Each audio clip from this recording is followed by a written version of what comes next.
ಹಾಗಾಗಿ ನಾವೆಲ್ಲರೂ ಸಹ ಕೆಲವು ವಿಷಯಗಳನ್ನ ನಮ್ಮ ಜೀವನದಲ್ಲಿ ಸರಿ ಮಾಡ್ಕೊಂಡ್ರೆ ತುಂಬಾ ಆಶೀರ್ವಾದಗಳು ಇರ್ತವೆ ಮತ್ತು ನಮ್ಮನ್ನು ಇನ್ನೂ ದೇವರು ಮೇಲಕ್ಕೆ ತರುವಂತನಾಗಿದ್ದಾರೆ. ಸೊ ಹಾಗಾಗಿ ನಾವು ಈ ಕ್ರಿಸ್ಮಸ್ ದಿನದಲ್ಲಿ ಪ್ರತ್ಯೇಕವಾಗಿ ನಾವು ಯಾತಕ್ಕೋಸ್ಕರ ಈ ಒಂದು ಆಚರಣೆಯನ್ನು ನಾವು 25 ವರ್ಷ ದಾಟ್ತಾ ಬಂದು, ನಾನು ಹೇಳಿದೆ ಚಳಗುರ್ಗಿ ಇದೇನೋ ಸಿಲ್ವರ್ ಜೂಬ್ಲಿ, 25 ವರ್ಷ ಅಂದ್ರೆ ಸಿಲ್ವರ್ ಜೂಬ್ಲಿ. ಈ 25 ವರ್ಷ ಎಷ್ಟೋ ಸಂಸ್ಥೆಗಳು ಮುಚ್ಚೋಗಿದ್ದಾವೆ, ಎಷ್ಟೋ ಜನರ ಪ್ರೀತಿ ತಣ್ಣಗಾಗಿ ಹೋಗಿದೆ, ಎಷ್ಟೋ ಸೇವಕರು ಇಲ್ಲದಾಗ ಹೋಗಿದ್ದಾರೆ. 25 ವರ್ಷದಲ್ಲಿ ಅವರ ಸೇವೆಗಳ ಸಭೆಗಳೇ ಇಲ್ಲದಾಗ ಹೋಗಿದ್ದಾರೆ. ಆದ್ರೆ ದೇವರ ಮಹಾಕೃಪೆ, ದೇವರು ನಮ್ಮನ್ನು, ನಮ್ಮ ಗಿವನ್ ಮಿನಿಸ್ಟ್ರಿಯನ್ನು ದಿನ ದಿನ ದಿನ ವರ್ಷ ವರ್ಷ ಅಭಿವೃದ್ಧಿ ಪಡಿಸ್ತಾ, ಆತ್ಮಗಳನ್ನ ಅಭಿವೃದ್ಧಿ ಪಡಿಸ್ತಾ, ಸೇವೆಯನ್ನು ಅಭಿವೃದ್ಧಿ ಪಡಿಸ್ತಾ, ಸಭೆಗಳನ್ನ ಅಭಿವೃದ್ಧಿ ಪಡಿಸ್ತಾ 25 ವರ್ಷ ಆದ್ಮೇಲೆ ಇದು ದೊಡ್ಡ ಸಭೆ ದೇವರು ಕಟ್ಟೋದಿಕ್ಕೆ ನಮ್ಗೆ ಬಳ್ಳಾರಿಯಲ್ಲಿ ಅನುಗ್ರಹ ಮಾಡಿದನಂದ್ರೆ ಕಂಡಿದೇನೋ 25 ವರ್ಷದ ಪ್ರಾರ್ಥನೆ ದೇವ್ರು ಇಷ್ಟೆಲ್ಲ ಮಾಡಿದ್ರು.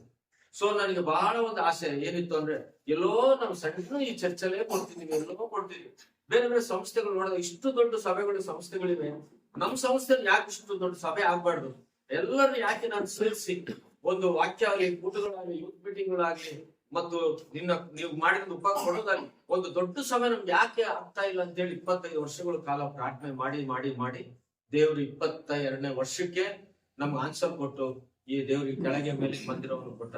ಅದು ದೇವರು ಮಾಡಿದಂತ ಮಹಾ ಉಪಕಾರ. ಹಾಗಾಗಿ ನೀತಿಯುಳ್ಳ ಮನುಷ್ಯನಿಗೆ, ವಿಶ್ವಾಸವುಳ್ಳಂತ ಮನುಷ್ಯನಿಗೆ ಮತ್ತು ನಂಬಿಕೆ ಉಳ್ಳಂತ ಮಾನವನಿಗೆ ದೇವರು ಕೊಟ್ಟದ್ದು, ದೇವರಿಗಾಗಿ ಉಪಯೋಗಿಸುವಂತದ್ದು ದೇವರ ಆಶ್ರಯ.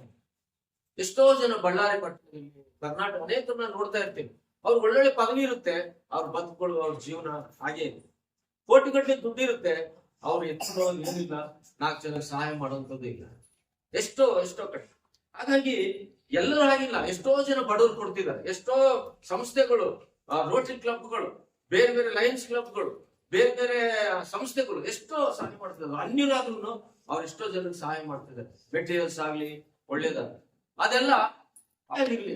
ಎಲ್ಲರಿಗೋಸ್ಕರ ತಂದೆ ಆದ ದೇವರು ಮಗನ ಅವತಾರವನ್ನು ತಾಳಿ ಈ ಭೂಲೋಕಕ್ಕೆ ಆತನು ಬಂದ. ಯಾಕೆ ಗೊತ್ತಾ? ಆತನು ನಮ್ಮೆಲ್ಲರನ್ನು ತನ್ನ ಸ್ವರೂಪದಲ್ಲಿ ಉಂಟು ಮಾಡಿದ ಮಗನನ್ನ ನಮ್ಮೆಲ್ಲರನ್ನ ಏನ್ ಮಾಡ್ದಂದ್ರೆ ತನ್ನ ಮಕ್ಕಳಾಗಿ ಪರಲೋಕಕ್ಕೆ ಸೇರಿಸ್ಬೇಕೆಂಬುದಾಗಿ ಬಹುಮಾನವಾಗಿ ಆ ತಂದೆ ಆದ ದೇವರು ತನ್ನ ಮಗನನ್ನು. ಸೊ ಅಂತ ಮಗನು ಬಹುಮಾನವಾಗಿ ನಮ್ಮೆಲ್ಲರಿಗೂ ಕೊಟ್ಟಿರುವುದಕ್ಕೆ ನಾವೆಲ್ಲರೂ ಏನ್ ಮಾಡ್ತಂದ್ರೆ ಕ್ರಿಸ್ಮಸ್ ನಿಂದ ನಾವು ಆಚರಣೆ ಮಾಡ್ತೇವೆ. ಆ ಯೇಸು ಕ್ರಿಸ್ತನ ಜನನವೇ ಒಂದು ವಿಶೇಷವಾದಂಥದ್ದು. ಅವರು ನಿಜವಾಗ್ಲೂ ಎಂತ ದೊಡ್ಡ ಸ್ಥಾನದಲ್ಲಿ, ಅದಕ್ಕೆ ದೇವರ ವಾಕ್ಯ ನೋಡ್ಕೊಂಡು ನೋಡ್ತೀವಿ, ಆಕಾಶವು ನನ್ನ ಸಿಂಹಾಸನ, ಭೂಮಿ ನನ್ನ ನಾವು ನೋಡ್ತೀವಿ. ಇಷ್ಟು ಪ್ರಪಂಚದಲ್ಲಿ ಇರುವಂತ ಇಷ್ಟೆಲ್ಲಾ ಇದ್ರೂ ದೇವರಿಗೆ ಆತನು ಚಿಕ್ಕ ಮಗುವಾಗಿ ಬಡವಳ ಕನ್ಯಾ ಮರಿಯ ಗರ್ಭದಲ್ಲಿ ಯೇಸು ಸ್ವಾಮಿ ಜನಿಸು. ಯಾರು ಉಪಯೋಗಿಸ್ಕೊಂಡ? ಬಡವಳನ್ನು ಉಪಯೋಗಿಸುವ ಮರಿಯಳ ಗರ್ಭದಲ್ಲಿ ಆ ದೇವರು ಈ ಲೋಕದಲ್ಲಿ ಹುಟ್ಟು ಬರೋದಕ್ಕೆ ನಮ್ಗೆ ಸಹಾಯ ಮಾಡಿ. ಯಾಕೆಂದ್ರೆ ನಾವೆಲ್ಲರೂ ಸಹ ಈ ಲೋಕದಲ್ಲಿ ಯೇಸುವನ್ನು ನಂಬಿ ಆತನ ಆಶೀರ್ವಾದವನ್ನು ಹೊಂದಿ ಪರಲೋಕಕ್ಕೆ ಹೋಗ್ಬೇಕೆಂಬುದಾಗಿ ಇಷ್ಟೆಲ್ಲ ದೇವರು ನಮ್ಮನ್ನ ಪ್ರೀತಿ ಮಾಡಿದ್ದಾನೆ, ನಮಗೋಸ್ಕರ ತನ್ನ ಜೀವಿತವನ್ನೇ ಸಮರ್ಪಿಸಿದ. ನಾವೆಂತ ನಮ್ಮನ್ನು ಧನವಂತನಾಗಿ ಮಾಡೋದಕ್ಕೋಸ್ಕರ ದೇವರು ಏನಾಗಿದ್ದಾನೆ? ದರಿದ್ರನಾಗಿ ಪಡೆದ. ನೋಡಿ ಯಾವ ವಿಷಯದ ಧನವಂತರು? ಒಂದು ಕಡೆ ಮೆಟೀರಿಯಲ್ಸ್, ಈ ಲೋಕ ಸಂಬಂಧವಾಗಿ ನಾವು ಧನವಂತರಾಗಬೇಕು, ಇನ್ನೊಂದು ಕಡೆ ನಾವೇನ್ ಮಾಡಬೇಕಂದ್ರೆ ಆತ್ಮ ಸಂಬಂಧವಾಗಿ ನಾವು ಧನವಂತರಾಗಬೇಕು. ಅಂದ್ರೆ ದೇವರ ವಾಕ್ಯವನ್ನು ತಿಳಿದವರಾಗಿರ್ಬೇಕು, ವಾಕ್ಯದ ಪ್ರಕಾರ ಜೀವಿಸೋರಾಗಿರ್ಬೇಕು, ವಾಕ್ಯಕ್ಕಾಗಿ ನಾವು ನಮನ ಮಾಡಬೇಕು, ವಾಕ್ಯವನ್ನ ನಾವು ಸ್ವೀಕರಿಸಬೇಕು, ಆ ವಾಕ್ಯದಂತೆ ಈ ಭೂಲೋಕದ ನಾವು ಜೀವಿಸಬೇಕು. ಇವತ್ತು ವಾಕ್ಯದ ಪ್ರಕಾರ ಜೀವಿಸುವಂತದ್ದು 100ಕ್ಕೆ 90 ಭಾಗ ಕ್ರೈಸ್ತರಲ್ಲಿ ಇಲ್ಲ. ಯಾಕಂದ್ರೆ ಎಲ್ಲಿ ನೋಡು ದ್ವೇಷ, ಹೊಟ್ಟೆ ಕಿಚ್ಚು, ಚಾಡಿತನ, ಮೋಸ, ಅನ್ಯಾಯ, ಕಪಟ ಇವೆಲ್ಲ ಯಾರನ್ನು ತುಂಬಿದೆ ಅಂದ್ರೆ ಕ್ರೈಸ್ತರನ್ನು ತುಂಬಿದೆ. ನಿಜವಾಗ್ಲೂ ದೇವರು ಏನ್ ಹೇಳ್ತಾರೆ? ಒಂದು ಕೆನ್ನೆ ಕೊಡಿದ್ರೆ ಇನ್ನೊಂದು ಕೆನ್ನೆ ಕೊಡೋದು ದೇವ್ರ ವಾಕ್ಯ. ತನ್ನನ್ನು ತಾನು ತಗ್ಗಿಸಿಕೊಳ್ಳುವವನು ಹೆಚ್ಚಿಸಲ್ಪಡುವನು ಅಂತ ವಾಕ್ಯ ಹೇಳುತ್ತೆ. ಇವತ್ತು ಏನಾಗಿದೆ ಅಂದ್ರೆ ಮನುಷ್ಯನನ್ನ ದೇವರು ಮೇಲೆ ತಂದಾಗ ತಾನು ತಗ್ಗಿಸಿಕೊಳ್ಳುವಂತ ಸ್ವಭಾವ ಹೋಗ್ಬಿಟ್ಟಿದೆ. ಮನುಷ್ಯನಿಗೆ ದೇವರು ಸ್ವಲ್ಪ ಉನ್ನತ ಸ್ಥಿತಿಗೆ ತಂದಾಗ ತನ್ನ ಹಳೆಯ ಜೀವಿತವನ್ನು ಮರೆತು ಹೋಗುವಂತ ಸ್ಥಿತಿ ಆಗಿದೆ.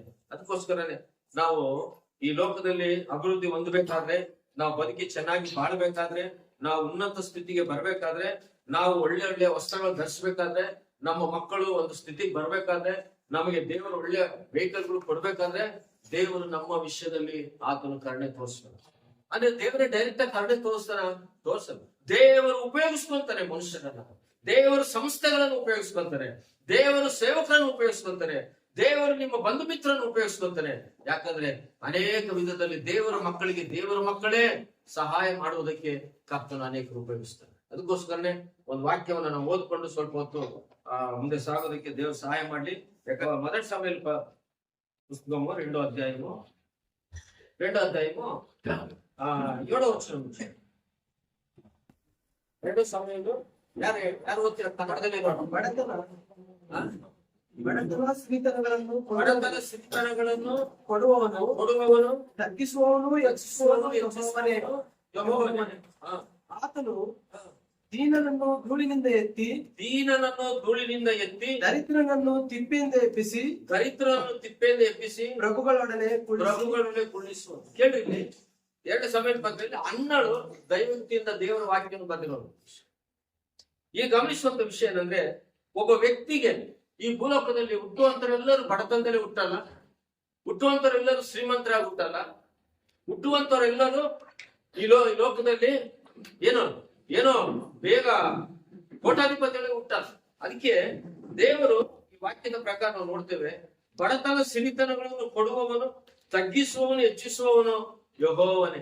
ಬಡತನ, ಈಗ ಬಹಳ ಜನ ಶ್ರೀಮಂತರು ಇರ್ತಾರೆ, ಅವ್ರನ್ನ ಬಡತನನಾಗಿ ಮಾಡ್ತಾನೆ ದೇವ್ರು. ಯಾಕೆ ಮಾಡ್ತಾನೆ ಅಂದ್ರೆ, ಅವರಲ್ಲಿ ಇರುವಂತ ದೇವ್ರಿಗೆ ಇಷ್ಟವಿಲ್ಲದಂತ ಕಾರ್ಯಗಳನ್ನ ದೇವರು ಕಂಡಾಗ, ಅವರಲ್ಲಿ ದೇವ್ರು ನಂಬಿರ್ತಾರೆ, ಅವರಲ್ಲಿ ಪ್ರೀತಿ ಇರೋದಿಲ್ಲ.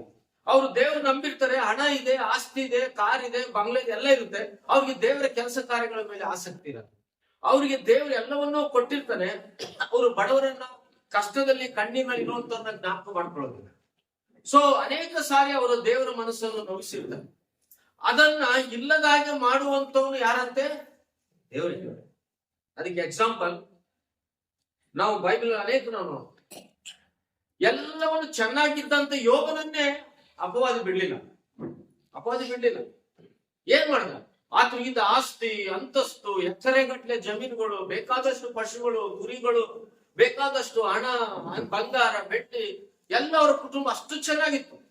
ಅಂತವನನ್ನೇ ಅಪವಾದಿ ಬಿಡ್ಲಿಲ್ಲ. ಅವನನ್ನ ಕೊನೆಗೆ ಏನಿಲ್ದಂಗ್ ಮಾಡ, ಏನಿಲ್ದಂಗ ಆಯ್ತು. ಆದ್ರೆ ಅವನಲ್ಲಿ ಇದ್ದಂತ ಭಕ್ತಿ ಮಾತ್ರ ಕಮ್ಮಿ ಆಗಲಿಲ್ಲ.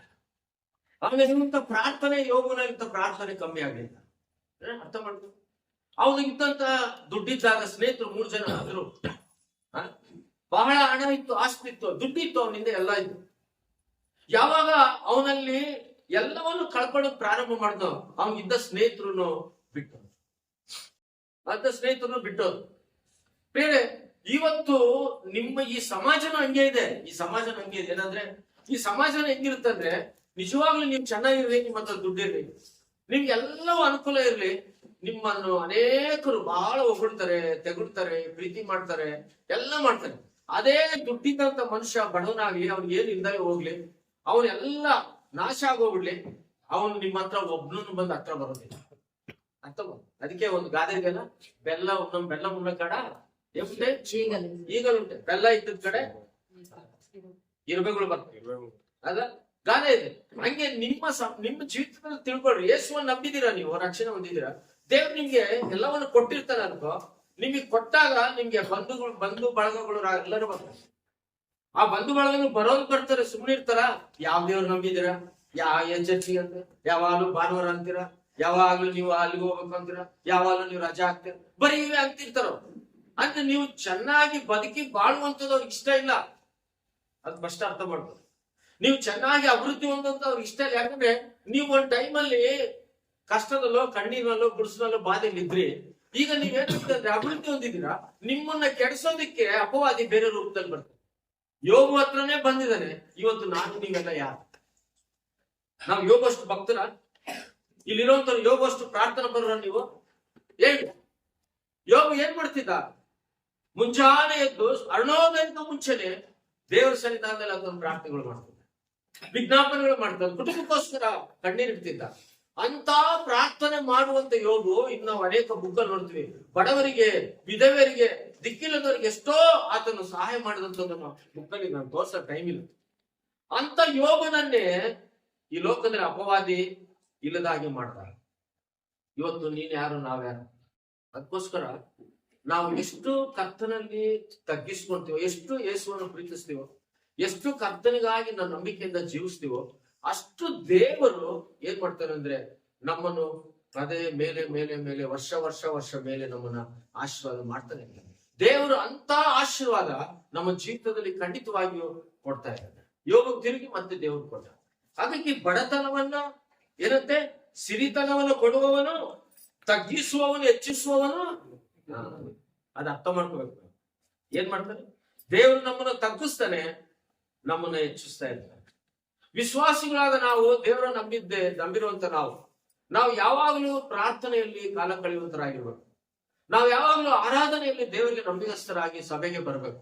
ನಾವು ಯಾವಾಗಲೂ ಪ್ರತಿದಿನ ದೇವರ ವಾಕ್ಯವನ್ನು ಧ್ಯಾನ ಮಾಡುವಂತರಾಗಿರ್ಬೇಕು. ಅನೇಕ ಸಾರಿ ನಮಗೆ ಏನು ಇಲ್ಲದಿದ್ದಾಗ ಬೈಬಲ್ ಓದ್ತೀವಿ, ಪ್ರಾರ್ಥನೆ ಮಾಡ್ತೀವಿ. ಸ್ವಲ್ಪ ದೇವರು ನಮ್ಗೆಲ್ಲವನ್ನು ಕೊಟ್ಟಾಗ ಬೈಬಲೇ ಮುಟ್ಟಾಗ ಟೈಮ್ ಇರಲ್ಲ ಅಂತೀವಿ. ಚರ್ಚೆ ಬರಕ್ಕೆ ಅಯ್ಯೋ ಆಗದೇ ಇಲ್ಲ ಅಂತೀವಿ. ಅನೇಕ ವಿಧದಲ್ಲಿ ದೇವರ ಸೇವಕನೊಟ್ಟಿಗೆ ಸಹಕರಿಸಿ ಸೇವೆ ಮಾಡೋದಕ್ಕೆ ಟೈಮ್ ಇರಲ್ಲ ಅಂತೀವಿ. ಏನು ಇಲ್ಲದೆ ಇದ್ದಾಗ ನಮ್ಮನ್ನ ದೇವ್ರು ಜ್ಞಾಪಕ ಮಾಡ್ಕೊಂಡೆಲ್ಲ ಅದನ್ನು ಮರಿಬಾರ್ದು.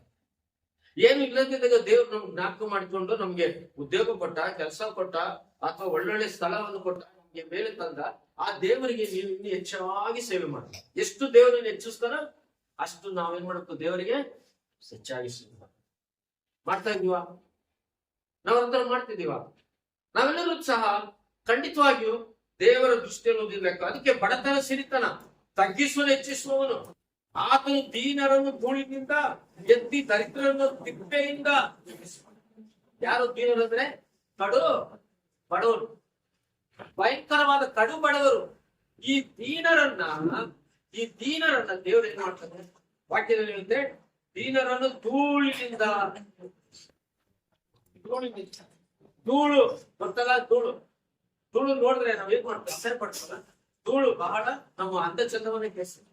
ನಾವೇನೋ ಒಳ್ಳೆ ಚಂದ ಪೌಡರ್ ಹಾಕೊಂಡು ಇದಾಕೊಂಡು ತಲೆ ಬಾಚ್ಕೊಂಡು ಚೆನ್ನಾಗಿ ಟಿಪ್ ಟಾಪ್ ಆಗಿ ಕ್ರಿಸ್ಮಸ್ ಬರ್ತಾ ಇರಪ್ಪ, ಸುಟ್ಟು ಗಾಳಿ ಬಂದು ಧೂಳು ಸುಟ್ಟುತ್ತ ಏನ್ ಮಾಡ್ತೀವಿ? ಏನಪ್ಪಾ ನಾವೆಲ್ಲ ಕೆಟ್ಟ ಅಲ್ಲ, ನಮ್ಮ ಮುಖ ಅಯ್ಯೋ ಎಷ್ಟು ಬೇಜಾರ ಅಂತ ಧೂಳು. ಆ ಧೂಳಿನಿಂದ ದೇವ್ರು ನಮ್ಮ ಏನ್ ಮಾಡ್ತಾನೆ? ಮೇಲಕ್ಕೆ. ಧೂಳಿನಿಂದ ದೇವರು. ಇವತ್ತು ನಾವೆಲ್ಲರೂ ಸಹ ಧೂಳಿಗಿಂತಲೂ ಕಡೆಯಾದಂತವ್ರು. ಒಂದು ದಿನ ಧೂಳಿಗಿಂತ ಕಡೆಯಾದಂತವ್ರು ಏನಂತೆ? ನಾವೆಲ್ಲರೂ ಆತನು ದೀನರನ್ನು ಧೂಳಿಗೆ ಎತ್ತಿ, ದರಿದ್ರನನ್ನು ತಿಪ್ಪೆಯಿಂದ ಎಬ್ಬಿಸಿ. ನೋಡಿ, ನೀನು ಬಡವಾಗಿರೋ, ಯಾರು ನಿನ್ನನ್ನ ಪ್ರೀತಿ ಮಾಡಲ್ಲ. ನೀನು ಬಡವಾಗಿ ಹಾಸ್ಪಿಟಲ್ ಅಡ್ಮಿಟ್ ಆಗಿರೋ, ಯಾರು ಬಂದು ನಿನ್ನ ನೋಡೋದಿಲ್ಲ. ನೀನು ಬಡವಾಗಿ ಎಲ್ಲೋ ಕಷ್ಟದಲ್ಲಿರೋ, ಯಾರು ಬಂದು ನಿನ್ನ ನೋಡೋದಿಲ್ಲ. ಆದ್ರೆ ನೀನು ಬಡವನಾಗಿ ತಿಪ್ಪೆಯಲ್ಲಿ ಬಿದ್ದಂತ ನೀನು, ದರಿದ್ರತೆಯಲ್ಲಿದ್ದಂತ ನೀನು, ಕರ್ತನಿಗೆ ಯೇಸು ಸ್ವಾಮಿ ನಿನಗೋಸ್ಕರ ಆತನು ಪರಲೋಕ ನೋಡಿ ಭೂಲೋಕಕ್ಕೆ ಬಂದ. ಯಾಕೆ ಗೊತ್ತಾ? ನೀನು ಬಡವನಾಗಿದ್ಯಾ, ನಿನ್ನಲ್ಲಿ ದರಿದ್ರತೆ ಇದೆ, ನೀನು ತಿಪ್ಪೆ ಇದೆಯಾ, ನಿನ್ನನ್ನು ದೇವರು ಉನ್ನತ ಸ್ಥಾನಕ್ಕೆ ತರಬೇಕೆಂಬುದಾಗಿ, ನಿನ್ನನ್ನು ದೇವರು ಮೇಲಕ್ಕೆ ತರಬೇಕೆಂಬುದಾಗಿ, ನಿನ್ನನ್ನು ದೇವರು ಅಧಿಕಾರದಲ್ಲಿ ಕುಂಡಿಸ್ಬೇಕೆಂಬುದಾಗಿ, ನಿನ್ನನ್ನು ದೇವರು ಉನ್ನತ ಸ್ಥಿತಿಗೆ ತಂದು ಕ್ರಿಸ್ತನ ನಮಿತವಾಗಿ ದೇವರಿಗೆ ಉಪಯೋಗಿಸಬೇಕೆಂಬುದಾಗಿ. ಅದಕ್ಕೆ ಎಲ್ಲರನ್ನು ದೇವರು ತಿಪ್ಪೆಯಲ್ಲಿ ಇದ್ದವ್ರು ಎಲ್ಲರೂ ಉಪಯೋಗಿಸಲ್ಲ. ದೇವ್ರಿಗೆ ಯಾರು ಇಷ್ಟವಾಗಿದ್ದಾರೋ ಅಂತವ್ರನ್ನೇ ದೇವರು ತರ್ತನ ಮೇಲೆ, ಅಂತವ್ರನ್ನೇ ದೇವ್ರ ಆಶೀರ್ವಾದ ಮಾಡ್ತಾನೆ. ಅಂತವ್ರೆ ಎಲ್ಲೋದ್ರು ದೇವ್ರ ಆಶೀರ್ವಾದ ಹೆಂಗಿರುತ್ತೆ ಗೊತ್ತಾ? ನೀನು ಚೆನ್ನಾಗಿ ಆಗ್ತಾ ಇದ್ರೆ ನೀನು ನೋಡು ಹೊಟ್ಟೆ ಕಿಚ್ಚು ಪಡಂಗ್ ಮಾಡ್ತಾನೆ ದೇವ್ರು. ಅಲ್ಲೆಲ್ಲಯ್ಯ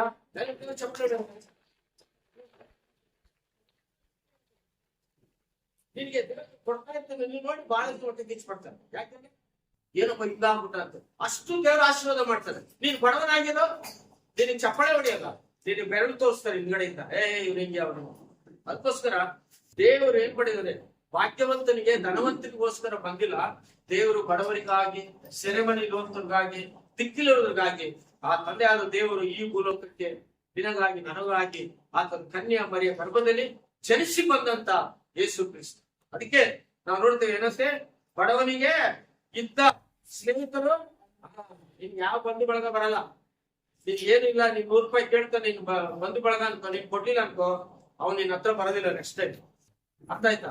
ಅದೇ ನೀನ್ ದುಡ್ಡಿರೋ ಯಾವಾಗಲೂ ನಿನ್ನ ಹತ್ರನೇ ಇಟ್ಟು. ಅರ್ಥ ಆಯ್ತು? ಅದು ನಾನು ಏಸೈ ಹಂಗಲ್ಲ. ನೀನು ಬಡವನ ಆಗಿರೋದಕ್ಕೋಸ್ಕರನೇ ನಿನ್ನನ್ನು ಮೇಲೆ ತರಬೇಕೆಂಬುದಾಗಿ, ನಿನ್ನನ್ನು ಉನ್ನತ ಸ್ಥಿತಿಗೆ ತರಬೇಕೆಂಬುದಾಗಿ ತಂದೆಯಾದ ದೇವರು ನಿನ್ನ ಮೇಲೆ ಪ್ರೀತಿ ತೋರಿಸ್ತಾನೆ. ನೀನ್ ಯಾವಾಗ ದೇವ್ರ ಮೇಲೆ ನಂಬಿಕೆ ಇಡ್ತೀಯೋ ಖಂಡಿತವಾಗಿ ದೇವರು ನಿನ್ನನ್ನು ಮೇಲೆ ತರ್ತಾನೆ. 19 ನೋಡ್ರಿ, 19:17. ಬಡವರಿಗೆ ದಯ ತೋರಿಸುವವನು ಯೆಹೋವನಿಗೆ ಸಾಲ ಕೊಡುವನು, ಆ ಉಪಕಾರಕ್ಕೆ ಯೆಹೋವನೇ ಪ್ರತ್ಯುಪಕಾರ ಮಾಡುವನು. ಏನಂತೆ? ಬಡವರಿಗೆ ದಯ ತೋರಿಸುವವನು ಯೆಹೋವನಿಗೆ ಸಾಲ ಕೊಡುವವನು, ಆ ಉಪಕಾರಕ್ಕೆ ಯೆಹೋವನೇ ಪ್ರತ್ಯುಪಕಾರ ಮಾಡುವನು. ನೋಡಿ, ಹಣ ಇದೆ, ಆಸ್ತಿ ಇದೆ, ಅಂತಸ್ತಿದೆ, ಒಬ್ಬರು ಉಪಕಾರ ಮಾಡೋರಿಲ್ಲ. ಒಬ್ಬ ಕಷ್ಟ ಸಮಸ್ಯೆ ಶೋಧನೆ ಇರ್ತಾನೆ, ಸಹಾಯ ಮಾಡೋದಿಲ್ಲ. ಆದ್ರೆ ನಿಜವಾಗ್ಲು ಬಡವನಿಗೆ ಯಾವ ವ್ಯಕ್ತಿ ದೇವರು ಅವನು ಒಬ್ಬ ಬಡವನಿಗೆ ಸಹಾಯ ಮಾಡಿದ್ರೆ, ಆ ಬಡವನಿಗೆ ಉಪಕಾರ ಮಾಡಿದ್ರೆ, ಏನಂತೆ? ದಯ ತೋರಿಸಿದ್ರೆ ಯೆಹೋವನಿಗೆ ಸಾಲ ಕೊಟ್ಟಂಗೆ. ಹಲ್ಲೆಲೂಯಾ. ಇವತ್ತು ನಿಮ್ಮ ಜೀವನದಲ್ಲಿ ಯಾರಿಗಾದ್ರೂ ಒಂದು ಸಹಾಯ ಮಾಡಿ, ನಿಮ್ಮ ಜೀವನದಲ್ಲಿ ನೀವು ಯಾರಾದ್ರೂ ಕಷ್ಟ ಹೆಲ್ಪ್ ಮಾಡಿ. ನಿಮ್ಮ ಜೀವಿತದಲ್ಲಿ ಯಾರು ಅಂದ್ರೆ ಕುಡುಕನಿಗೆ, ಮೋಸಗಾರರಿಗೆ, ಅನ್ಯಾಯರಿಗೆ ಅಲ್ಲ, ನಿಜವಾಗ್ಲೂ ದೇವರ ಮಕ್ಕಳು, ದೇವರಲ್ಲಿ ಇರುವಂತವ್ರು, ದೇವರಿಗಾಗಿ ಇರುವಂತವ್ರಿಗೆ ನೀವು ಒಬ್ಬರಿಗೊಬ್ಬರು ಸಹಾಯ ಮಾಡಿ. ಅವ್ರಿಗೆ ನಿಜವಾಗ್ಲೂ ಬೇಕಾ, ಅವ್ರಿಗೆ ನಿಜವಾಗ್ಲೂ ಅವಶ್ಯಕತೆ ಇದೆಯಾ, ನಾವು ಕೊಡೋದ್ರಿಂದ ಅದು ಉಪಯೋಗ ಆಗುತ್ತಾ ಅಂತ ತಿಳ್ಕೊಳ್ಳುವಂತ ಜ್ಞಾನ ದೇವರು ನಮ್ಗೆ ಕೊಟ್ಟಿದ್ದಾರೆ. ಹಾಗಾಗಿ ಇರುವಂತವ್ರಾದ್ರು ನಾವು ತಿಳುವಳಿಕೆ ಇರುವಂತವ್ರು, ನಾವು ಜ್ಞಾನವಂತರಾಗಿ. ಈಗ ಯಾವಾಗಲೂ ಅವ್ನ ಮೈ ತುಂಬಾ ಸಾಲ ಇರುತ್ತೆ, ಅವ್ನು ಬಂದು ನಿನಗೆ ದುಡ್ಡಿದ್ದೇನೆ ಅಂತ ಕೇಳ್ತಾನೆ, ನೀನು ಕೊಡೋದ್ರಿಂದ ಅವನು ಇನ್ನೂ ಸಾಲಗಾರನೇ ಹೊರತು ಅವನು ಇನ್ನಿದ ಅಂತಲ್ಲ. ಆ ಪ್ರಶ್ನೆ ಬರುತ್ತೆ. ಇಲ್ಲಿ ಬರುವಂತದೇನು?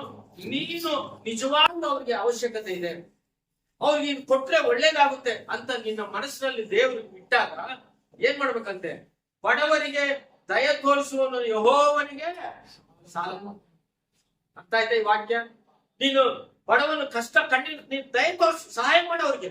ಅವ್ರು ನಿಜವಾಗ್ಲೂ ಬೇಕಾಗಿದೆ, ಅವ್ರು ಒಳ್ಳೆಯವರು, ಅವ್ರ ಕುಟುಂಬ ಒಳ್ಳೆಯವರು, ಅವ್ರ ಗುಣಲಕ್ಷಣ ಒಳ್ಳೆಯವರು, ನಾವಿದು ಸಹಾಯ ಮಾಡೋದ್ರಿಂದ ಅವ್ರು ಉದ್ಧಾರ ಆಗ್ಬೇಕು ಅಂತ ದೇವ್ರು ನಿನ್ನಲ್ಲಿ ಇಟ್ಟಾಗ ನೀನು ಸಹಾಯ ಮಾಡು. ನೋಡ್ದಂಗೆ ಇರ್ಬಾರ್ದು. ಅದು ಸಣ್ಣದಾಗ್ಲಿ ದೊಡ್ಡದಾಗ್ಲಿ, ನೀನು ಸಹಾಯ ಮಾಡಿದ್ರೆ ಏನ್ ಮಾಡ್ತೇವೆ? ನೀನ್ ಸಹಾಯ ಮಾಡಿದ್ರೆ ಏನಾಗುತ್ತೆ? ನಾವು ಏನಂತೆ? ದೇವರಿಗೆ ಸಾಲ ಕೊಡ್ತೀವಂತೆ. ಹಲ್ಲೆಲೂಯಾ. ಏನ್ ಮಾಡ್ತೀವಂತೆ ನಾವು? ಬಡವನಿಗೆ, ಬೇಕಾದವನಿಗೆ. ಹಾಗಾಗಿ ನನ್ನ ಒಂದು ವಾಕ್ಯ ಸಂತೋಷ ಏನು, ನಾವು ಯಾರಿಗೆ ಸಹಾಯ ಮಾಡಿ, ಯಾರಿಗೆ ನಾವು ಸಾಲ ಕೊಡ್ತೀವಿ, ವಾಕ್ಯ ನಾವು ಚೆನ್ನಾಗಿ ಬೇಕು. ನಾನು ಯಾರಿಗೆ ಸಹಾಯ ಮಾಡ್ಲಿ, ನಾನು ಯಾರಿಗೆ ಕೊಟ್ಟಿದ್ದೀನಿ? ಬಡವನಿಗೆ ಕೊಟ್ಟಿದ್ದೀನಿ, ದೇವರಿಗೆ ಕೊಟ್ಟಿದ್ದೀನಿ. ಯೆಹೋವನಿಗೆ ಏನ್ ಮಾಡ್ತಾನೆ? ದೇವರಿಗೆ ಸಾಲ ಕೊಟ್ಟಂತೆ. ಎಷ್ಟು ವಾಕ್ಯನೇ, ಎಷ್ಟು ದೇವರು ಪರಲೋಕದ ತನ್ನ ತಂದೆ ಆದ ದೇವರು ಬಡವರಾದ ನಮಗೆ ತನ್ನ ಮಗನೇ ಒಬ್ಬನಾದ ಯೇಸು ಕ್ರಿಸ್ತನನ್ನ ಆತ ನಮಗೆ ಕೊಟ್ಟಿದ್ದಾನೆ. ಹಾಗಾಗಿ ನಾವು ಸಹ ಕೊಡುವುದರ ಮುಖಾಂತರ ದೇವರಿಗೆ ಸಾಲ ಕೊಟ್ಟಂಗಂತೆ. ದೇವರಿಗೆ ಸಾಲ ಕೊಟ್ಟರೆ ಏನಾಗುತ್ತಂತೆ? ಆ ಉಪಕಾರಕ್ಕೆ ಯೆಹೋವನೇ ಪ್ರತ್ಯುಪಕಾರ ಮಾಡ್ತಾನೆ. ಅರ್ಥ ಮಾಡ್ಕೊಳ್ಳಿ. ಏನ್ ಮಾಡ್ತಾನೆ? ನಾವು ಯಾರಿಗಾರು ಬೇಕಾದವ್ರಿಗೆ ಏನಾದ್ರು ಕೊಡ್ಲಿ, ಅದು ದೇವ್ರು ನಮ್ಗೆ ಏನ್ ಮಾಡ್ತಾರೆ? ಅವ್ರು ನಮ್ಗೆ ಕೊಡಲ್ಲ, ಅವರಿಂದ ನಮ್ಗೆ ಒಳ್ಳೇದಾಗಲ್ಲ, ಅವರಿಂದ ನಮ್ಗೆ ಕೆಟ್ಟದೇ ಆಗುತ್ತೆ, ಅವರಿಂದ ನಮ್ಗೆ ಪ್ರೀತಿ ಇರಲ್ಲ, ಉಪಕಾರ ಏನಿರಲ್ಲ, ಅವ್ರನ್ನ ನೆನ್ಸೋದಿಲ್ಲ ಎಷ್ಟೋ ಜನ. ಆದ್ರೆ ನಾವು ಕೊಟ್ಟಿದ್ದನ್ನ ಮೈಂಡ್ ಅಲ್ಲಿ ಇಟ್ಕೋಬಾರ್ದು. ನಾವು ಕೊಟ್ಟಿರೋದಂತದ್ದು ಯಾರಿಗೆ? ಬಡವರಿಗೆ. ಆದ್ರೆ ನಾವು ಯಾರಿಗೆ ಸಾಲ ಕೊಟ್ಟಿದೀವಿ? ಈಗ ದೇವ್ರು ನಮ್ಗೆ ಏನ್ ಮಾಡ್ತಾರೆ? ದೇವ್ರು ನಮ್ಗೆ ತಿರುಗಿ ಮತ್ತೆ ನಮ್ಗೆ ಉಪಕಾರ ಮಾಡ್ತಾನೆ. ನಮ್ಗೆ ತಿರುಗಿ ಅದಕ್ಕೆ 100ರಷ್ಟು ದೇವ್ರು ನಮ್ಗೆ ಸಹಾಯ ಮಾಡ್ತಾರೆ. ಅಂತ ಕ್ರೈಸ್ತ ಬದುಕು ನಮ್ಮದಾಗಿರ್ಬೇಕು. ಬಹಳ ಸಾರಿ ನೆನ್ನೆ ಚಳುಕಿ ನಾನು ಹೇಳ್ತಾ ಇದ್ದೆ, ಬಹಳ ಕಡೆ ಏನಾಯ್ತಂದ್ರೆ ಬರೀ ನಾವು ಇನ್ನೊಬ್ಬರನ್ನ ತಗೊಳ್ಳೋದೇ ಇರುತ್ತೆ ಹೊರತು ನಮ್ಗಿರೋದ್ರಲ್ಲಿ ಇನ್ನೊಬ್ಬರಿಗೆ ಸಹಾಯ ಮಾಡೋದು ಇರೋದೇ. ಯಾವತ್ತು ನಾವು ನಮ್ಮ ಕೈ ಕೆಳಗೆ ತುಂಬಾ ಕಡುಬಡವರು ಇರ್ತಾರೆ. ಈಗ ನಮ್ಗೆ 20 ಸೀರೆ ಧರಿಸುವ ಪಾಪ ಯಾರೋ ತುಂಬಾ ಬಡವರು, 2-3 ಸೀರೆ 4 ಸೀರೆ, ಅವ್ರಿಗೆ ನೀನು ಸಹಾಯ ಮಾಡು. ಅದೇ ದೇವ್ರು ನಿಮಗೆ ಸಾಲ ಕೊಟ್ಟಂತೆ. ದೇವ್ರಿಗೆ ಅದ್ ಮಾಡ್ತಾ ಇದೀವ. ಅದಕ್ಕೆ ದೇವ್ರು ಹೇಳ್ತಾನೆ, ನಾನು ವಸ್ತ್ರಲ್ಲ ಹೀನನಾಗಿ ಬಂದಿದ್ದೆ, ನನಗೆ ನೀವು ವಸ್ತ್ರ ಕೊಟ್ಟಿಲ್ಲ. ಇನ್ನೊಂದ್ ಕಡೆ ನಾವೇನು ವಸ್ತ್ರ ನಿಮ್ಗೆ ಕೊಟ್ರಿ, ನಾನ್ ನಿಮ್ಗೆ ನೆನ್ಸ್ಕೊಳ್ತೀನಿ ಅಂತ. ಬಡವರಿಗೆ ಸಹಾಯ ಮಾಡೋದ್ರಿಂದ ದೇವ್ರು ಏನ್ ಮಾಡ್ತಾನೆ? ಖಂಡಿತವಾಗಿಯೂ ಸಹಾಯ ನಾವೆಲ್ಲರಿಗೂ ಮಾಡ್ತಾರೆ. 22:9 ನೋಡ್ರಿ. ನಾನು 22:9, ಕೈ ದೃಷ್ಟಿಯವನು ಆಶೀರ್ವಾದವನ್ನು ಪಡೆಯುವನು, ತನ್ನ ಅನ್ನವನ್ನು ಬಡವರಿಗೆ ಕೊಡುತ್ತಾನಲ್ಲವೇ. ನೋಡಿ, ಕ್ರೈಸ್ತರು ದೇವ್ರು ನಂಬಿರುವಂತ ದೇವ್ರು ನಮ್ಗೆ ಏನಿರ್ಬೇಕು? ಕುಮಾರಸ್ವಾಮಿ ಒಬ್ಬನಿಗೆ ಅಲ್ಲ, ಇಲ್ಲಿ ಇರುವಂತ ಎಲ್ಲರಿಗೂ, ಪ್ರತಿ ಪಾಸ್ಟರ್ಗೂ, ಪ್ರತಿ ಹಿರಿಯರಿಗೂ, ಪ್ರತಿ ವಿಶ್ವಾಸಗಳು ಏನ್ಬೇಕು, ಬಡವನ ಮೇಲೆ ದಯ ದೃಷ್ಟಿ ಇರ್ಬೇಕು. ಎಷ್ಟೋ ಜನರು ನಿನ್ನ ಅಕ್ಕಪಕ್ಕದಲ್ಲಿ ಗೊತ್ತಿಲ್ಲದವ್ರು ಇದ್ದಾರೆ, ಬರೀ ಕ್ರೈಸ್ತರಿಗೆ ಮಾಡೋದಲ್ಲ, ಎಷ್ಟೋ ಇದ್ದಾರೆ. ಯೇಸು ಕ್ರಿಸ್ತನ ಪ್ರೀತಿ ಅವ್ರಿಗೆ ತೋರಿಸ್ಬೇಕು. ನಿಮ್ಮೆಲ್ಲರಿಗೂ ದಯ ದೃಷ್ಟಿ ಇರ್ಬೇಕು. ದಯ ದೃಷ್ಟಿ ಇರುವವನು ಏನಂತೆ, ಆಶೀರ್ವಾದವನ್ನು ಪಡಿತ. ಖಂಡಿತ ನಮ್ಗೆ ಆಶೀರ್ವಾದ ಬರಬೇಕು ಅಂದ್ರೆ ನಾವು ಇತರ ಮೇಲೆ ದಯ ತೋರಿಸ್ಬೇಕು. ಇತರ ಮೇಲೆ ದಯ ತೋರಿಸ್ಬೇಕು, ನಮ್ಗೆ ಆಶೀರ್ವಾದ ಬರುತ್ತೆ. ಬರೀ ಬಾಚ್ಕೊಳ್ಳೋದೇ ಅಲ್ಲ, ನಾವು ಸಹ ಇತರಿಗೆ ದಯ ತೋರಿಸ್ಬೇಕು. ನೋಡಿ, ನಮ್ಮ ಜೀವನದಲ್ಲಿ ಅಂತವ್ರೇನು ತನ್ನ ಅನ್ನವನ್ನು ಬಡವರಿಗೆ, ಎಷ್ಟೋ ಜನ ಅನ್ನ ಇಲ್ಲದೆ ಇರುವಂತವ್ರು ಇದ್ದಾರೆ, ತಿಳ್ಕೊಳ್ಳಿ. ಅವ್ರಿಗೆ ನಾವ್ ಅಂತೀವಿ ಎಷ್ಟೋ ಜನ ಅನ್ನ ಇಲ್ಲದೆ ಇರುವಂತವ್ರು ಇದ್ದಾರೆ ಅಂತ ನಾವ್ ಅಂತೀವಿ. ನೀವು ಇಲ್ಲಿರೋಂಥವ್ರು ಎಲ್ಲ ಒಂದ್ಸತಿ ಆಲೋಚನೆ ಮಾಡೋಣ. 15-25 ವರ್ಷಗಳಿಗೆ ನಾವು ಸಹ ಒಂದೊಂದು ಅನ್ನಕ್ಕಾಗಿ ಎಷ್ಟೋ ಒದ್ದಾಡಿದೀವಿ. ಅಲ್ಲೆಲ್ಲೂಯ್ಯ. ನಮ್ಮ ಪಿತೃಗಳು, ನಮ್ಮ ತಂದೆ ತಾಯಿಗಳು, ನಮ್ಮ ಕುಟುಂಬಸ್ಥರು ಸಹ ಅನ್ನಕ್ಕಾಗಿ ಮನೆ ಇಲ್ಲದೆ, ವಸ್ತ್ರ ಇಲ್ಲದೆ ಎಷ್ಟೋ ನಾವು ಒದ್ದಾಡಿದ್ದೀವಿ. ಅದನ್ನ ನಾವು ಏನ್ ಮಾಡಿದ, ಆ ದಿನಗಳಲ್ಲಿ ಆ ಪ್ರಭು ನಮ್ಮದಾಗ ನಮ್ಗೆ ದೇವ್ರ ಸಹಾಯ ಮಾಡಿದ. ಇವತ್ತಿನ ದಿನಗಳಲ್ಲಿ ನಾವು ಸಹ ಏನ್ ಮಾಡ್ಬೇಕಂದ್ರೆ, ಅನ್ನ ಇಲ್ಲದವರಿಗೆ ಅನ್ನವನ್ನು ಕೊಡ್ಬೇಕು, ವಸ್ತ್ರ ಇಲ್ಲದವರಿಗೆ ವಸ್ತ್ರವನ್ನು ಕೊಡ್ಬೇಕು.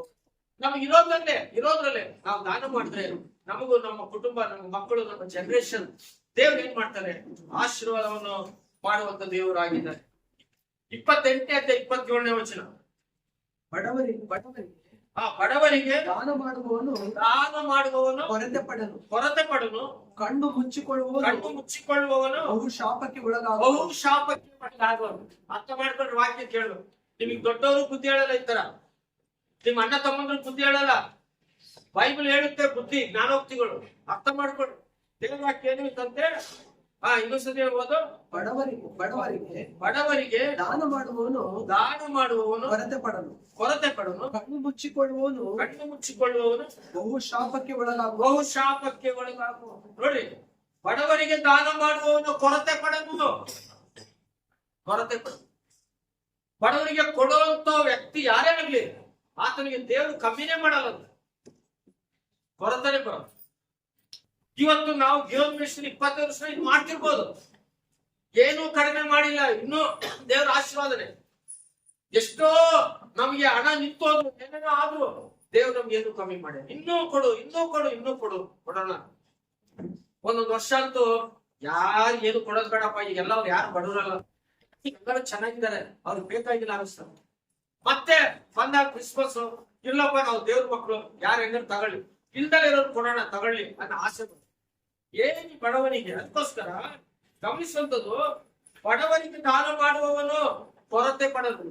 ಯಾವ ಕೊರತೆ ನಮಗೆ ದೇವ್ರು ಮಾಡಲ್ಲ, ಯಾವ ಕೊರತೆ ಮಾಡಲ್ಲ. ಆಮೇಲೆ ಏನಂತ ಕೆಳಗೆ, ಕಣ್ಣು ಮುಚ್ಚಿಕೊಳ್ಳುವವನು ಬಹುಶಾಪಕ್ಕೆ ಒಳಗಾಗ. ನಮ್ಗೆ ಅರ್ಥ ಮಾಡ್ಕೊಳ್ಳಿ. ಬಹಳ ಜನ ಬಡವರು ಇರ್ತಾರೆ ಅನ್ಕೋ, ಪಾಪ ಅವ್ರಿಗೆ ಕಷ್ಟ ಇದೆ ಅನ್ಕೋ, ಸುಮ್ನೆ ನೀನು ನೋಡ್ದೆ ನಂಗೆ ಹೋದ್ರೆ ಏನಂತ, ಶಾಪಕ್ಕೆ ಒಳಗಾಗ. ಅರ್ಥ ಆಯ್ತಾ? ಈಗ ನೀವು ಕೆಲಸ ಮಾಡ್ತಿರ್ತೀರಾ, ಅಥವಾ ನಿಮ್ಗೆ ಎಲ್ಲೋ ಇರ್ತದ, ತುಂಬಾ ಪಾಪ ಆತನಿಗೆ ಏನೋ ತುಂಬಾ ಕಷ್ಟ ಇದೆ, ಆತನ ಮೈ ಮೇಲೆ ಶರ್ಟೇ ಇಲ್ಲ, ಪಾಪ ಏನ್ ಪಕ್ಕ ನಮ್ಮ ಊರಲ್ಲಿ ಏನೋ ಇದೇನೆ, ನೀನ್ ನೋಡಿ ನಮ್ಗೆ ಅಂತ ಹೋದ್ರೆ ಅದೇನಂತೆ ದೇವ್ರ ವಾಕ್ಯ ಏನಿರುತ್ತೆ, ಅವನು ಬಹುಶಾಪಕ್ಕೆ ಒಳಗಾಗ್ತಾರೆ. ಬಹುಶಾಪಕ್ಕೆ ಬರ್ತ ಮನೆ ಏನಂತೆ, ಬಡವನನ್ನ ನೋಡುವವನು ಕಣ್ಣು ಮುಚ್ಚದಲೆ ನೇರವಾಗಿ ಸಂತೋಷವಾಗಿ. ನಾನು ಮುಗಿಸ್ತಾ ಇದ್ದೇನೆ. ದೇವರು ನಮ್ಮನ್ನು ತಿಪ್ಪೆಯ ಸಮಾನಕ್ಕೆ ಹೋಲಿಸಿದ, ಕಸದ ಸಮಾನಕ್ಕೆ ಹೋಲಿಸಿದ. ಅಂತವರಾದ ನಮ್ಮನ್ನು ದೇವರು ಕಣ್ಣು ಮುಚ್ಚಿಕೊಳ್ಳಿಲ್ಲ. ದೇವರು ನಮ್ಮನ್ನು ಕಣ್ಣು ಮುಚ್ಚಲಿಲ್ಲ. ದೇವರು ಮುಚ್ಚಿದಂತ ನಮ್ಮ ಆತ್ಮಿಕ ಕಣ್ಣುಗಳನ್ನು ತೆರೆಯುವುದಕ್ಕೆ ಯೇಸು ಸ್ವಾಮಿ ಪರಲೋಕವನ್ನು ಬಿಟ್ಟು ಈ ಭೂಲೋಕಕ್ಕೆ ಜನ್ಮವೆತ್ತಿ ಬಂದಿದ್ದಾರೆ. ಅದೇ ಕ್ರಿಸ್ಮಸ್. ಹಾಗಾಗಿ ದೇವರು ನಮ್ಮ ಮೇಲೆ ಕಣ್ಣು ತೋರಿಸಿದ್ದಾರೆ. ನಮ್ಮ ಮೇಲೆ ಕಣ್ಣು ಬಿಟ್ಟು ದೇವ್ರಿಗೆ ಪಡೆಯನೆ ಇವತ್ತು ನಮ್ಮನ್ನು ನೋಡಿದ್ದಾರೆ. ನಮ್ಮನ್ನು ದೇವರು ನೋಡಿದ್ದಕ್ಕೆ ಎಷ್ಟೋ ಜನ ತಿಪ್ಪಲಿದ್ದಾರೆ. ಎಲ್ಲರನ್ನು ಕರಲಿಲ್ಲ ದೇವರು. ಯಾರು ಬೇಕೋ ದೇವರು ಅವ್ರನ್ನ ಆರಿಸ್ಕೊಂಡ. ಯಾರು ಇಷ್ಟ ಚರ್ಚೆಗೆ ಬರಂಗ್ ಮಾಡ್ದ. ಯಾರು ದೇವರನ್ನ ಆಶೀರ್ವಾದ ಮಾಡ್ಬೇಕೋ ಅಂತವ್ರನ್ನ ದೇವರು ರಕ್ಷಣೆಯನ್ನು ಕೊಟ್ಟ. ಆ ಸ್ವಾಮಿ ಈ ಲೋಕಕ್ಕೆ ಬಂದ. ಇವತ್ತು ನಿಮ್ಮ ಬಂಧು ಬಳಗ, ನಿಮ್ಮ ಅಣ್ಣ ತಮ್ಮಂದಿರು, ಅಕ್ಕ ತಂದಿರು, ರಕ್ತ ಸಂಬಂಧಿಕರು, ನಿಮ್ ತಂದೆ ತಾಯಿಗಳು ಎಷ್ಟೋ ಜನ ಇದ್ದಾರೆ. ಅವರೆಲ್ಲರನ್ನ ದೇವರು ಆರಿಸ್ಕೊಂಡಿಲ್ಲ. ಯಾಕೆ ಗೊತ್ತಾ? ಅವ್ರ ಹೃದಯದ ಇನ್ನೂ ಕಠಿಣವಾದ ಹೃದಯ. ಅವ್ರ ಯೇಸು ಸ್ವಾಮಿ ನಿನ್ನವ್ರ ಪ್ರೀತಿ ಇಲ್ಲ, ಅವ್ರ ಯೇಸು ಸ್ವಾಮಿ ನಿನ್ನವ್ರ ರಕ್ಷಣೆ ಇಲ್ಲ, ಅವ್ರ ಯೇಸು ಸ್ವಾಮಿ ಅಂದ್ರೆ ದೇವ್ರ ಹತ್ರ ಬರ್ತಾ ಇಲ್ಲ. ನಿಮ್ಮನ್ನ ಯಾಕೆ ಆರಿಸ್ಕೊಂಡ್ರೆ ನಿಮ್ಮನ್ನು ದೇವರು ಉನ್ನತ ಸ್ಥಿತಿಗೆ ತರಬೇಕು, ದೇವರು ನಿಮ್ಮನ್ನು ಪರಲೋಕಕ್ಕೆ ಕರ್ಕೊಂಡು ಎಂಬುದಾಗಿ. ಆ ಕರ್ತನ ಯೇಸು ಸ್ವಾಮಿ ನಿಮ್ಮನ್ನ ಯಾಕೆ ಆರಿಸ್ಕೊಂಡ್ರೆ ನಿಮ್ಮಿಂದ ಬಡವರಿಗೆ ಎಷ್ಟೋ ಜನ ಉಪಯೋಗ ಆಗ್ಬೇಕು, ಅನೇಕರನ್ನು ಸುವಾರ್ತೆ ಸಾರಲು, ಅನೇಕರನ್ನು ಚರ್ಚೆಗೆ ತರಿಸ್ಬೇಕು. ಅದಕ್ಕೆ ಯೇಸು ಸ್ವಾಮಿ ನಮ್ಮನ್ನ ಯೇಸು ಆರಿಸ್ತಾರೆ. ಹಾಗಾಗಿ ದೇವರ ಮಕ್ಕಳಾದ ನಾವು ನಮ್ಮ ಜೀವಿತದಲ್ಲಿ ನಾವು ಜ್ಞಾಪಕ ಮಾಡಿಕೊಳ್ಳುವ ವಿಷಯ, ನಾವೆಲ್ಲರೂ ಸಹ ಯಾರು ಬಡವರಲ್ಲ. ಸುಮಾರು 25 ವರ್ಷ 30 ವರ್ಷದಿಂದ ಕೂತ್ಕೊಂಡಿಲ್ಲ ಸೇವೆಯಲ್ಲಿ ಅಂತ ನಮ್ಗೆಲ್ಲರೂ ಪಾಲ್ ಸರ್ಕಾರದಿಂದ ನಮ್ಮ ಎಲಿಶಾ ಬ್ರದರ್ ಇದ್ದಾರೆ, ಅವರೆಲ್ಲರೂ ನಮ್ಮೆಲ್ಲ ಮಧ್ಯದಲ್ಲಿ ತುಂಬಾ ಸೀನಿಯರ್. ಆ ಕಾಲದಿಂದನೂ ಪಿಡಿಹಳ್ಳಿ ಸುತ್ತಮುತ್ತಲು ಸೇವೆಯಲ್ಲಿ ಪಾಲ್ ಸರ್ ಜೊತೆ ನನ್ ದುಬೈ ಬರಕ್ಕಿಂತ ಮುಂಚೆ ಜೊತೆಲಿ ಇದ್ದವ್ರು. సారు 2000 సంవత్సరం వచ్చాడు. నాకు కుటుంబం పౌల్ సార్ పరిచయం 90లో మా ఊరు పరిచయకు పౌల్ సార్ వచ్చేవారు. నిజంగా నాకు భయం. పౌల్ సార్ అనేవారు నువ్వు నిలబడాయి అని అక్కడ ఫస్ట్ మన ఊర్లోనే స్టార్ట్ చేసి నిలబెట్టడాను. అలాగే మనకు ఆత్మీయ తండ్రి, తర్వాత ఈ కుటుంబం వాక్యము నాకు ఈదులకు సహాయం చేయబడి యెహోవాకు అప్పించువాడు. అవును పిల్లలు, మరి పౌల్ సార్ కూడా మరి బీదలకు ఎప్పుడు సహాయం చేసేవాడు, కనికరించేవాడు అని అంటే నేను పోయి చూశాను. బ్రదర్ మా మందిరము ఓపెనింగ్ డే చాలా కష్టం వేయలేదు. మా ఇంటికి పోయినాం, సార్ మాకు మందిరం ఓపెన్ చేయడానికి ఏం లేదు మా దగ్గర అంటే అప్పుడే జీతం తీసుకొచ్చాడు. అదంతా మా చేతికి పెట్టండి, అది ఉపయోగ చేసుకో మరి అట్లా దానం చేసిన కుటుంబము. అందుకనే వాగ్దాన సామెతల గ్రంథంలో ಯಾವಾಗಲೂ ಬಡವರಿಗೆ ಸಹಾಯ ಮಾಡುವಂತ ಗುಣ ಅದೇ ತರ ಅವರು ಮಗನಾದ ಮತ್ತು ಪಾಲ್ಸಾಡ್ ಹೇಳೋರು, నా కుమారుడు వచ్చే వరకు కష్టపడండి మాకైతే నేను ఏలేబుల్ ఎదరు. అప్పుడు ఎప్పుడు మరి పాల్సాడ్ అంటే తిరిగేవాళ్ళం. మళాపురము మా ఊరు, మరి బళ్ళారి. తర్వాత సారు మరి వచ్చిన తర్వాతనే ఈ 25 సంవత్సరాలు నిజంగా సిల్వర్ జూబ్లీ. మరి సార్ అన్నారు 25 సంవత్సరాలు ఎన్నో ఇంతవరకు ఎన్నో మినిస్టర్లు సవాసాలు ఆగిపోయారు, ఎన్నో నిలబడిపోయిన దేవుని మహాప్రభు వల్ల. ముఖ్యంగా మరి విజయపురం కానీ సార్ కానీ వారు కోరికలు, వారి ప్రార్థన, అలాగే సంఘస్థులందరూ ప్రార్థనలు, ఈ మినిస్ట్రీ, ఈ సేవ పరిచయం ఇలాగ పంపినారు. ఈ రోజు మనం చూడండి, ఒక కోట్లు ఉంటాయి, ఇంటికాడికి భిక్షగాడు వస్తే దాని గురించి కూడా మనం ఇవ్వలేదు, రేపు పొదుపు అంటాడు. ఒకసారి దావలో నడిచిపోతుంటాడు, 2 రూపాయలు బిల్ల పడితే వంగి తీసుకుంటాడు కోట్లు ఉన్నప్పుడు. అంటే అటువంటి మరి ధనవంతులు ఈ లోకంలో ఉన్నారు. అయినను మనం చూస్తున్నాం మన సార్ కుటుంబము మరి ఎప్పుడు కూడా అందుకనే మన యుహని ఫ్యామిలీ బాగుండాలని ఈ విధంగా మరి పిల్లలకి యువరాలకి, తర్వాత సంఘ పెద్దలకు, సేవకులకు బట్టలు మరి ఇచ్చే కార్యక్రమం 25 సంవత్సరాల వరకు ఇంతవరకు ఆగలేదు. ఇక దీని వెనుక వారి శ్రమ ఎంత ఉంది అక్క కూడా చెప్తారు. అవును, మనం ఒకసారి ఫ్యామిలీ తీసుకుపోతే 10,000 తీసుకుపోతే ఒక రోజు ఉంటాడు ఇంకా ఉంటారు. పొద్దున పోతే సాయంత్రం రాత్రి అవుతుంది. అయితే వాళ్ళు ఎంత శ్రమ పడి ఈ 10 సంఘాలకు అందరికీ మరి సెలెక్ట్ చేసి ఏజ్, తర్వాత సేవకులకు, పెద్దలకు, స్త్రీలకు అందరికీ చాలా శ్రమ పడి నిజంగా మరి ఈ పంపిణీ జరుగుతుంది. కనుక మీరు అందరూ మరి ముఖ్యంగా మినిస్ట్రీ జ్ఞాన ఫ్యామిలీ కొరకు, సార్ అక్క కొరకు, రేగన్ పాల్ కొరకు ప్రార్థన చేయండి. ఫ్యామిలీ కొరకు మంచిదండి. మరి కనుక మరి ఉపాసత ಸಂಪೂರ್ಣವಾದನು ಮಾಡಿ ಸಂದರ್ಭದಲ್ಲಿ ದೈವ ಸೇವಕರಿಂದ ತಂದೆ, ದೈವ ವಾಕ್ ತಂದೆ, ನಮಗೆ ಕುಟುಂಬ ತಂದೆ, ತಂದೆ ಬಡವರಿಗೆ ದಾನ ಧರ್ಮ ಮಾಡುವುದು ಅದು ನಿನ್ನ ಈ ಸಮಯದಲ್ಲಿ ತಂದೆ ಸೇರಿರುವಂತ ಎಲ್ಲ ಬಡ ಜನಗಳಿಗೆ ಅಪ್ಪ ಅವರಿಗೆ ಇದೆಯಂತಲ್ಲ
ಸ್ವರೂಪನ ತಂದೆಯಾದರೆ ನಿಮ್ಮ ಪರಿಶುದ್ಧ ನಾಮಕ್ಕೆ ನಿಮ್ಮ ಬಂಗಾರ ಪಾದಕ್ಕೆ ತಿಳಿಸಿದೆ ಸ್ವಾಮಿ. ದೇಶಪ್ಪ ನಿನ್ನ ದಯಾ, ನಿನ್ನ ಕೃಪೆ, ನಿನ್ನ ಆಶೀರ್ವಾದ ಅಪ್ಪ ಈ ದೇವರ ಮುಗಿಸಿದೆ ಮತ್ತು ದಯ ತೋರಿಸಿದಾಗ ಸ್ವಾಮಿ. ಅವದೇಸಪ್ಪ ಇಲ್ಲಿಯವರೆಗೆ ಹೇಳಿದಂತ ಪ್ರತಿಯೊಂದು ಮಾತುಗಳನ್ನು ಸ್ವಾಮಿ ಅಪ್ಪ ನಿನ್ನ ದಯದ ಮೂಲಕವಾಗಿ ನಿನ್ನ ಆಶೀರ್ವದಿಸಿದ್ದೀವಿ, ಬಲಪಡಿಸಿದ್ದೀವಿ ಅಪ್ಪ. ಸುಮಾರು ಸ್ವಾಮಿ 25 ವರ್ಷದಿಂದ ಕಾಲದಿಂದ ಸ್ವಾಮಿ ಇಲ್ಲವರೆಗೂ ಸ್ವಾಮಿ ಅವ್ರು ಕೊಟ್ಟಂತ ಪ್ರೀತಿ, ನೀವು ಕೊಟ್ಟಂತ ಅವ್ರ ಪ್ರೀತಿ, ಆ ಪ್ರೀತಿ ನಮಗೆ ತೋರಿಸಂತ ಸಮಯದಲ್ಲಿ ನಡೆಸ್ಕೊಟ್ಟು ಕಾಪಾಡಿದರೆ ನಾಮಕ್ಕೆ ಹೊಂದಿದ್ದೇವೆ. ಜ್ಞಾನ ಬುದ್ಧಿ ಸಮರ್ಥಿಸಿಕೊಟ್ಟು ಅದನ್ನು ಕಾಪಾಡು ಅಪ್ಪ. ಈ ಮನುಷ್ಯನಲ್ಲದೇವೆ ಅದು ನಿನ್ನ ದಯದ ಮೂಲಕವಾಗಿ ನಿನ್ನ ಆಶೀರ್ವಾದ. ಯೇಸು ಕ್ರಿಸ್ತನ ಪ್ರೀತಿಯು, ಪರಿಶುದ್ಧಾತ್ಮ ಸಹವಾಸವು ಈಗಲೂ ಯಾವಾಗಲೂ ಮತ್ತು ವಿಶೇಷವಾಗಿ ಈ ದಿನ ಕರ್ತನ ವಸ್ತ್ರಗಳನ್ನು ತೆಗೆದುಕೊಂಡಂತ ಎಲ್ಲರ ಮೇಲೂ, ಅವರ ಮಕ್ಕಳ ಮೇಲೂ, ಕುಟುಂಬದ ಮೇಲೂ, ಪ್ರತಿ ಅವನಸ್ಥರು ಚಿಕ್ಕ ಮಕ್ಕಳ ಮೇಲೂ, ಈ ಗಿಯೋನ್ ಮಿನಿಸ್ಟ್ರಿ ಮೇಲೂ, ಕಲಕಾಲ ಎಲ್ಲಾ ಸಭೆಗಳ ಮೇಲೂ, ಸಭೆ ಹಿರಿಯರು, ಸೇವಕರು, ಪ್ರತಿಯೊಬ್ಬರ ಮೇಲೂ, ಸುವಾರ್ತಿಕರ ಮೇಲೂ ಮತ್ತು ಕರ್ತನ ಇದಕ್ಕಾಗಿ ಹಸ್ತಗಳನ್ನು ಚಾಚಿದ ಮತ್ತು ದಶಂಭಾಗ ಕಾಣಿಕೆ ಕೊಟ್ಟ ಎಲ್ಲಾ ಪ್ರತಿ ಕುಟುಂಬಸ್ಥರು, ಪ್ರತಿಯೊಬ್ಬ ಹಸ್ತಗಳ ಮೇಲೂ ನಿಮ್ಮ ಆಶೀರ್ವಾದವು, ಸಮಾಧಾನವು, ಸಂತೋಷವು, ದೀರ್ಘಾಯುವು ಎಲ್ಲರ ಮೇಲೆ ಸದಾಕಾಲ ಈ ಕ್ರಿಸ್ಮಸ್ ನೂತನ ವರ್ಷದ ಆಶೀರ್ವಾದಗಳು ಸದಾ ಯಾವಾಗಲೂ ಇರಲಿ. ಆಮೆನ್. ಆಮೆನ್.